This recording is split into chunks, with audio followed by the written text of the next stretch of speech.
Hello दोस्तों, नमस्कार। आप सभी का डी स्टोरी चैनल में स्वागत, वंदन और अभिनंदन है। तो दोस्तों, आज भी बहुत ही अच्छी मोटिवेशनल स्टोरी हम आपके लिए लेके आ गए हैं। कहानी को जरूर पूरा सुनिए और देखिए। कहानी अच्छी लगे तो चैनल को जरूर सब्सक्राइब कर दीजिए। तो कहानी की शुरुआत करते हैं। नीलम एक गांव के गरीब परिवार में पैदा हुई। उसके माता पिता गांव में एक खेत में मजदूरी करते थे।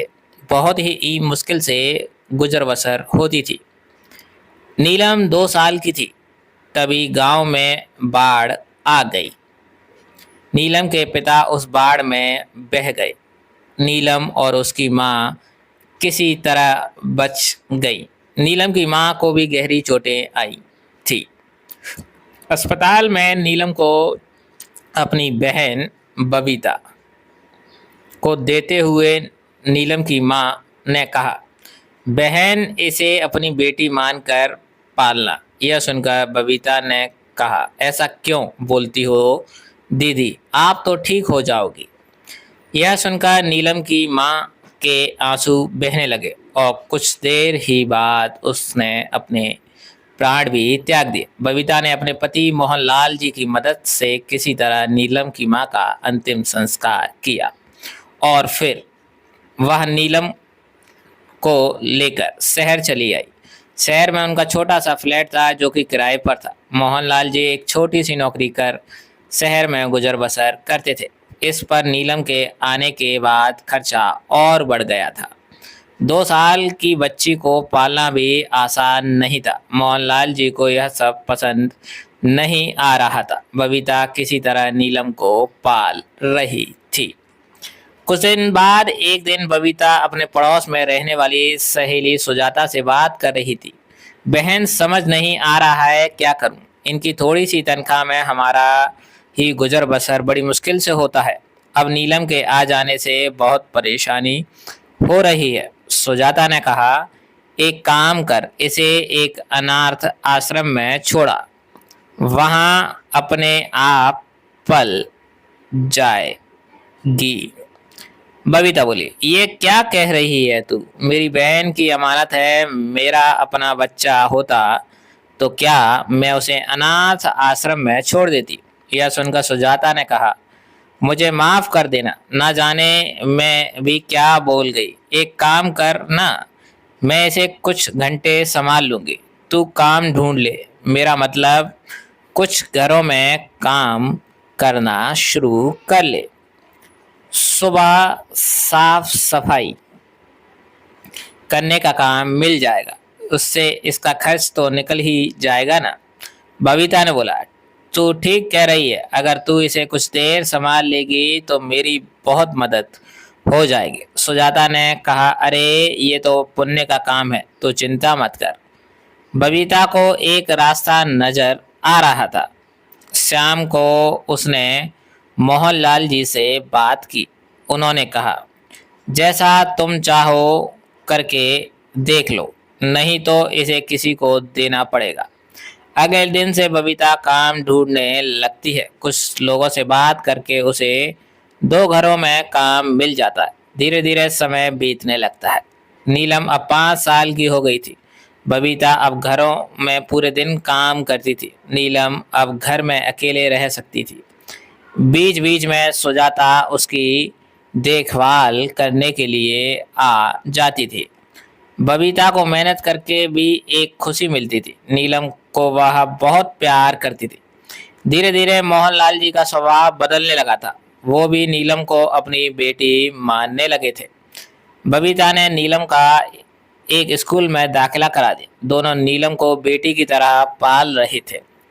नीलम जब 14 साल की हुई तो उसे पता लग गया था कि वह अपनी मौसी के घर पल रही है।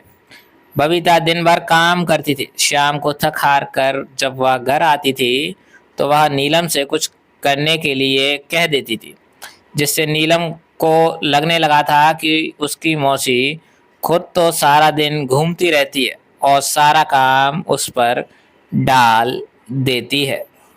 नीलम के मन में मौसी के प्रति नफरत सी भरने लगी थी।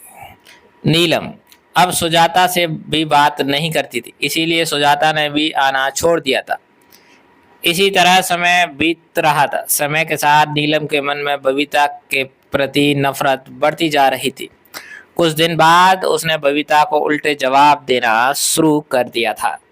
नीलम के मन में एक बात घर कर गई थी कि उसकी मौसी उसे नौकरानी बनाकर काम करवाने के लिए लाई है।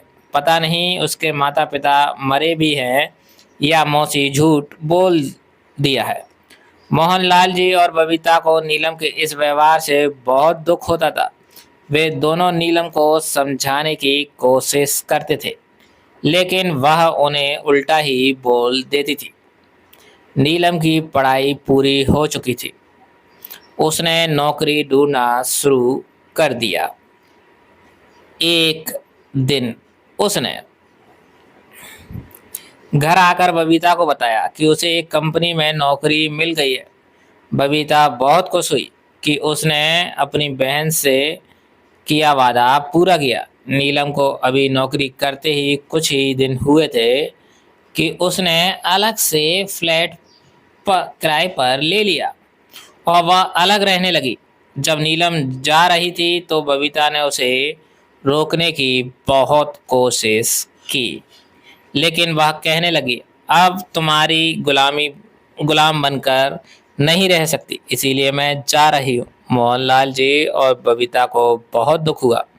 बबीता ने अब काम पर जाना छोड़ दिया था। उसकी तबीयत खराब रहने लगी थी। इधर नीलम को काम करते हुए एक लड़के से प्यार हो गया। दोनों ने शादी का फैसला कर लिया। एक दिन बबीता दवाई लेने डॉक्टर के पास जा रही थी। तभी उसे रास्ते में सुजाता मिली। कैसी है बहन, ये क्या हाल बना रखा है? बबीता ने रोते हुए सारी बात बताई। तब सुजाता ने कहा, अरे मैंने जो नया घर लिया है वही पास में ही एक फ्लैट में नीलम रहती है। उसने तो शादी कर ली है, तुझे नहीं बताया क्या? यह सुनकर बबीता का दिल टूट गया। दोस्तों, अभी तक आपने चैनल को सब्सक्राइब नहीं किया है तो कर दीजिए, क्योंकि कहानी अभी और भी बाकी है। वह बहुत ज़्यादा बीमार रहने लगी। एक दिन नीलम के पति रोशन किसी काम से जा रहे थे। उन्हें रास्ते में सुजाता मिली। पड़ोसी होने के नाते सुजाता ने नीलम का हाल चाल पूछ लिया। तब रोशन ने पूछा कि वे नीलम को कैसे जानती हैं। सुजाता ने रोशन को सारी बात बताई कि कैसे बबीता ने नीलम को पाल पोस कर बड़ा किया। यह सुनकर रोशन को बहुत दुख हुआ, क्योंकि उसे इस बारे में कुछ भी पता नहीं था। रोशन ने नीलम से जाकर इस बारे में पूछा, नीलम तुम्हारे माता पिता इसी शहर में हैं? तुमने बताया नहीं। नीलम आपको कैसे पता? वैसे वे मेरी मौसी हैं, जिन्होंने आज तक ये नहीं बताया कि मेरे माता पिता कहाँ हैं। वो तो बस मुझे नौकरानी बनाकर रखना चाहते थे। तब रोशन ने कहा, कोई भी मालकिन अपनी नौकरानी से बिछड़ने के गम में मरने जैसी हालत में नहीं पहुंच जाती। वो तुम्हारे से बिछड़ने का दुख सहन नहीं कर पा रही है। तुम उनसे माफ़ी मांगनी चाहिए। यह बात सुनकर नीलम ने कहा, यह फिर कोई नई चाल होगी मौसी की। तब रोशन ने कहा, अगर वो उस समय तुम्हें नहीं पालती तो शायद आज तुम जिंदा भी नहीं होती। रोशन की बात सुनकर नीलम को अपने किए पर पछतावा होने लगा। उसने मौसी से जाकर मिलने की सोची। 2 दिन बाद नीलम अपने पति रोशन के साथ मौसी से मिलने गई। वहां जाकर पता लगा कि 2 दिन पहले ही बबीता सबको छोड़कर चली गई है। नीलम उसकी फोटो के सामने फूट फूट कर रोने लगी। मोहनलाल जी ने नीलम को संभालते हुए कहा, बेटी वापस आने में बहुत देर कर दी। तेरी मौसी तुझे बहुत याद करती थी। नीलम ने प्रायश्चित करने की सोची। नीलम और उसके पति रोशन मोहनलाल जी को अपने घर ले आए। नीलम उनकी पिता की तरह देखभाल करती थी। रोशन भी उन्हें अपने घर के बड़े बुजुर्ग की तरह मान सम्मान देता था। नीलम हर दिन बबीता के फोटो के सामने दीपक जलाकर उससे माफी मांगती थी। दोस्तों, कैसा लगा आज की कहानी में मौसी का अटूट प्रेम। जी हाँ, ऐसी मौसियाँ बहुत कम मिलती हैं, ऐसी माएँ बहुत कम मिलती हैं जो अपने बच्चे से ज़्यादा बढ़कर किसी के दूसरे के बच्चे को पालन पोषण करती हैं। लेकिन हुआ क्या उस मौसी के साथ जिसने पूरी श्रद्धा से उस बच्ची को पाला जो एक तरह अनाथ हो चुकी थी। उसे आखिरकार क्या मिला इस जीवन में? उसे जीवन में सिर्फ इतना मिला कि उसने कर्म अच्छा किया, बाकी फल तो देना ऊपर की वाली की इच्छा होती। वही इस कहानी से हमें सीख मिलती है कि कई बार हम जिन्हें पालते हैं वही हमारे लिए ज़िंदगी के लिए सबसे बड़ी गलती महसूस करा देते हैं। लेकिन ऐसा नहीं है, आप अपना कर्म कीजिए, फल की इच्छा मत लीजिए। आपने जो कर्म किया है वो अगले जन्म में आपको निश्चित ही अच्छा फल देगा। तो आज की ये मोटिवेशनल कहानी आपको अच्छी लगी हो तो प्लीज़ दोस्तों चैनल को ज़रूर सब्सक्राइब कीजिए, लाइक कीजिए, कमेंट में ढेर सारा प्यार दीजिए जिससे हम और भी कहानियाँ इस तरह की आपके लिए ला सके। बोलिए तन मन धन से जय श्री राधे, राधे राधे।